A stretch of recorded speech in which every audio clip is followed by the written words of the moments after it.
What's going on, everybody? Appreciate y'all for tuning back in. And as you guys read the title, I'm gonna be giving you guys my top 10 basketball shoes of the summer of 2024.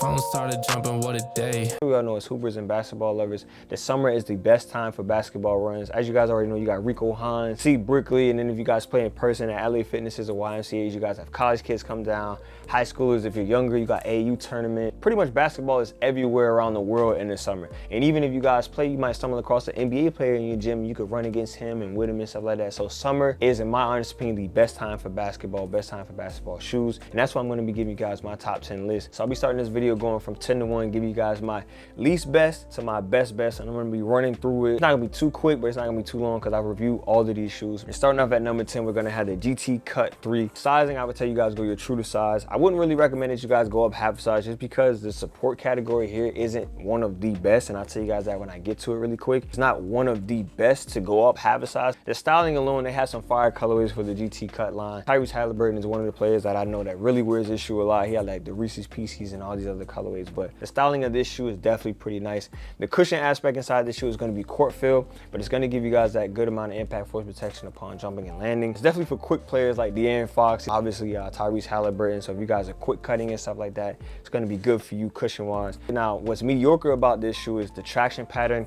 The traction pattern at the top is good, but the translucent at the bottom, I always felt like when I was playing inside this shoe, I felt like I would slide out a bit, and that could go with the court sometimes too. So if it's like a semi-dusty court or a very dusty court, you might not have the best time, but if it's a clean, pristine court, you guys are obviously gonna have the best time. I just kind of wish they made this traction pattern here, so they should have just made the whole thing rubber instead of making this translucent. I think it would have had a better grip and bite. In the support category of this shoe, like I mentioned to you guys earlier, you guys are gonna get a good padding around the ankle bone and Achilles heel, but the thing is, it just doesn't tie tight. Like I'm telling you guys, I would take this shoe and I would yank it all the way to the top to have it stay secured around my ankle, and for whatever reason, it just didn't do that. So whenever they would stoppage or out of bounds and stuff like that, I knew I would have to retie my shoe. What stops this shoe from being higher is just the traction pattern. It's not bad, but it's just not where it should be versus these top 9 shoes. And the support category just doesn't stay as tight as I like it to stay. And at number 9, we're gonna have the Wade Son and Flash. And shout out D-Wade's son for making a banger of a shoe. The price on this shoe is gonna be $135. And the sizing, I could recommend that you guys go up half a size. I went up half a size. I'm a 12.5 in these, and they feel really good. You guys could go true to size, but I feel like you guys might have a little bit of toe discomfort. And the fact that it's kind of stiff once you guys go ahead and get it, you are gonna have to break it in my honest opinion.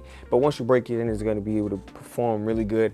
And if you're a wide foot, I would tell you guys go up half a size as well. Styling alone is fire. It's not many colorways in this shoe, but that lightning graphic definitely is the one that takes it home and catches the eyes of people. The cushion inside this too is boom cushion, and the cushion is phenomenal. You guys are gonna get a boost off of the ground, a really good amount of impact force protection upon jumping and landing, as well as a bit of spring and bounce inside this shoe. The traction pattern is fire too. Clean, pristine court is gonna perform great. Semi-dusty court is gonna perform really good. And even dusty court, the shoe is gonna perform really good. And if you wanted to, you guys can also take this outside because most leaning shoes are gonna be able to perform inside and outside. Why the shoe is at 9 is because the support category, it does get a little bit stiff and it does somewhat cause some uncomfortability towards the top of the foot here, causing it not to be higher than what it is. But regardless of that, the shoe is still very good. At number 8, I'm gonna have the Fresh Foam BB V2.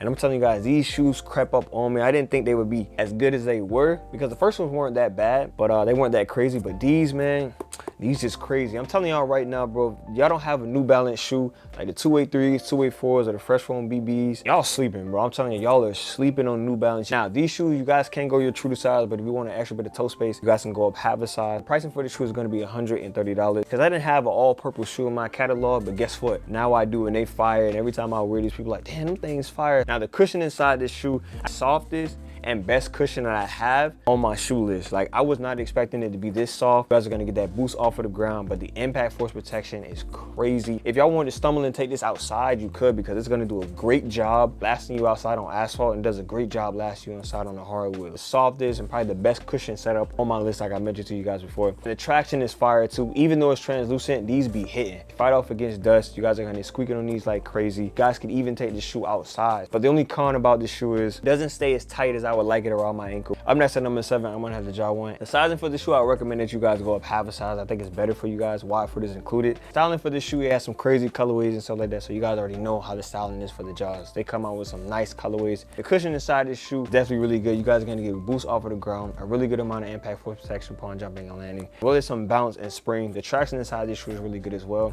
On a good pristine court, it's going to perform really good. On a semi-dusty court, it's going to perform really good. On a very dusty court, it's going to perform mediocre just because it does feel slippery at times, which can't be the con for this shoe. And it's crazy because it's not going to attract a lot of dust on here. So slippery in that instance might be a bad word. But if you guys have the jaw ones, that you know, sometimes the grip and bite just isn't there. Like you can go Monday and then you go to the court on Thursday, it just doesn't grip and bite the same as it did on Monday. I don't know what that is that I run into with this shoe. You can still perform at a great level. Like if it's a 10 on Monday, it can come around and be an 8 on Thursday, if that makes any sense. And at number 6, I'm gonna have the debug ones. I'm telling y'all are sleeping if y'all have not tried this shoe out. I wasn't expecting it to be this good, but it is just that good. The sizing, I can tell you guys to go true to size. If you guys want, you guys can go up half a size for wide footers, but your toe is gonna be towards the end of the toe box, but it's not gonna cause any uncomfortability. So you guys are good while going true to size or up half a size. And the price for these shoes is gonna be $140. Styling of his shoes at a soda line are pretty good. His PEs are way better. Obviously, I don't think those shoes are gonna come out. I hope they will, but his PE colorways have been fire. And the cushion aspect for this shoe is really good. You guys are gonna get a good amount of impact force protection upon jumping and landing. It's gonna be between that court feel, but at the same time, a boost off of the ground. And it's gonna be nice and soft. It's gonna be nice and flexible as well. And you guys are gonna feel really good, especially in the forefoot and the back of the heel. So the cushion aspect is really good inside this shoe. Traction is really good too. If you guys play on a high level court, pristine court that's always kept up, gonna perform great. If you guys play on a semi-dusty court, these are gonna perform really good as well. On a very dusty court, it's kind of like the jaws, not the slippery aspect, but you guys are gonna slip out a little bit. But that would be like the only con about this shoe. And the support category is a good one as well. You guys are gonna get a really good amount of padding on the ankle bone and Achilles heel, as well as inside the tongue, and it is gonna do a really good job of hugging around the ankle. Number 5, I'm gonna have the Nike GT Cut Academy. The sizing for this shoe, you guys can go your true to size. If you want to have a little bit extra toe space or wide for this, you guys can go up half a size. Now the price for this shoe is originally $95, but this is my custom colorway off a Nike ID, so it's gonna be $120. Cushion inside the shoe definitely caught me off guard. $95 to be this good is crazy. You guys are gonna get a boost off of the ground, a really good amount of impact force protection upon jumping and landing. So if you're quick and even explosive, so if you're quick, shifting, explosive, I feel like these shoes are gonna be tailored towards you. Bestly because I felt really good in these. I got the spring I wanted, I got the boost I wanted, and I got the impact force protection that I wanted. And I'm a quick player that's always in the air, so these shoes definitely benefit me and my play style. The traction inside the shoes is really good as well. You guys are gonna have a good amount of squeaking. On a pristine court, it's gonna perform really good. Semi-dusty court, really good. The con about it is though, it's not enough padding on the ankle bone and Achilles heel, and it can cause some discomfortability. And at number 4, shoe that's most likely always gonna be my top 10, the serious player only, player 1. Starting us off, we talk about the sizing, and the sizing I can recommend is you guys go your true to size. If you're a wide footer, you probably wanna go up half a size or even a whole size. It is gonna hug around the ankle still, but just because as you guys can see, it's like a narrow fit, so you guys might want that extra bit of space. And the style of this is coconut pink. You know me, I'm a sucker for pink, and this shoe is fire, man. And the cushion inside this shoe is really good as well. I thought this being a court field shoe, I wouldn't have the best cushion, but the cushion is really good. You guys are gonna get a really good amount of impact force protection upon jumping and landing. Traction inside the player one surprised me as well. Even though the grooves here aren't like the strongest, and it's a very interesting traction pattern design, they perform really good. I wouldn't recommend that y'all take this outside. I just think this is an in-court performer only. And the support isn't that bad either. It's pretty decent, but the con about the support is, for me at least, when I tie it to the tightest, sometimes I do feel a little bit of pain and discomfort here. It goes away over time. Moving into the top 3, I'm gonna have the Kobe 6 Protro, my favorite Kobe of all time. I'm definitely stamping that. I recommend that you guys go up half a size. So wide footers and standing feet, I would tell you guys go up half a size. The cushion inside this shoe is definitely one of my favorites. You guys are gonna get that boost off of the ground, as well as a really good amount of impact force protection upon jumping and landing. Traction inside the Kobe 6 is gonna be a really good one as well. You guys are gonna hear that squeaking, be able to do a really good job of fighting off that dust. Even though it might not look like it because it's translucent and the traction pattern design is a little bit different, it's gonna hold you guys out very well. Now the only con about the Kobe 6s, in my honest opinion, is the support. And it's not about it being around the ankle. The snuggability is there. It's gonna be nice and tight around that ankle. And since it doesn't have the best padding, it is gonna cause a little bit of discomfort. It goes away while playing. Coming in at number 2, we had the LeBron 21. And the sizing, I recommend that you guys go up half a size. Wide footed, you guys can go up half a size as well. The cushion inside the shoe, A1, impact force protection, boost off of the ground, spring. The traction inside the shoe is gonna be a really good one as well. Fighting that dust off. You guys are gonna be able to perform with these on a clean court very well, on a semi-dusty court really good, and even on a very dusty court, these are gonna perform really good. And the support aspect is gonna be pretty good as well. You guys are gonna get a good amount of padding on the ankle bone and Achilles heel. The only con I would say about LeBron 21 is that it'll stay tight, but it won't stay as tight as I would like it around my foot. Number one, some of you guys might have been able to see this one coming.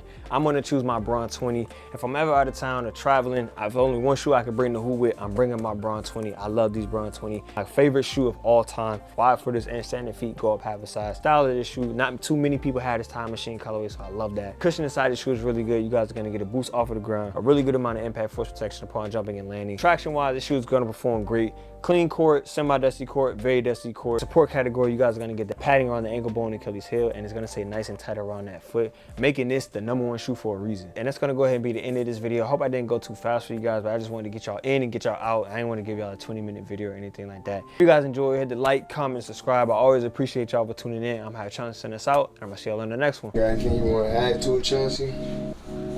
What? That's your end intro? Yeah, that's the end intro. Thank you for guys watching today's video. See you next in today's video. Bye.